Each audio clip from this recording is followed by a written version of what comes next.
Delhi high court में अरविंद केजरीवाल जी की गिरफ्तारी पर सुनवाई हुई। आज इस हाईकोर्ट की सुनवाई में दो महत्वपूर्ण चीजें निकल कर आई।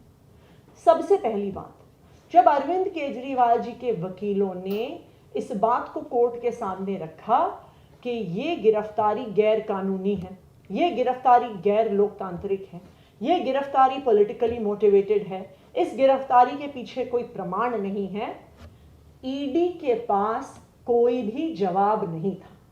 वो ईडी जो पिछले 2 साल से इस केस की जांच कर रही है, वो ईडी जिसने सैकड़ों अफसर इस केस की जांच में लगाए हुए हैं, वो ईडी जो हजारों जगह रेड कर चुकी है, वो ईडी जो बार बार कोर्ट में आके कहती है कि मनीष सिसोदिया को बेल नहीं मिलनी चाहिए, संजय सिंह को बेल नहीं मिलनी चाहिए, विजय नायर को बेल नहीं मिलनी चाहिए, आज उस ईडी के पास अरविंद केजरीवाल जी के वकीलों का और हाई कोर्ट के सवालों का कोई जवाब नहीं था।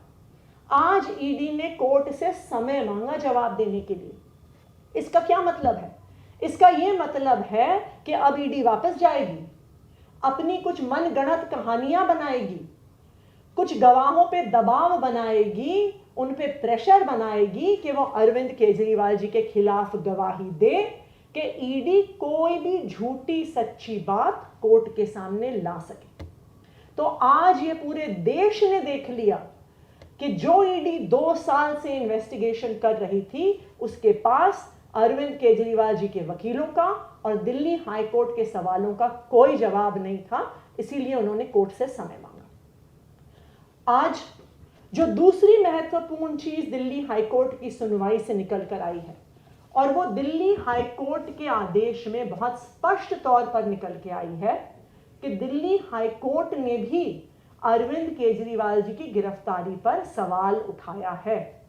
हाई कोर्ट ने अपने ऑर्डर में पैरा नंबर 15 में यह स्पष्ट तौर पर लिखा है कि the court is further of the opinion that the present petition raises several issues of legality and validity regarding the arrest and remand of the petitioner, Mr. Arvind Kejriwal.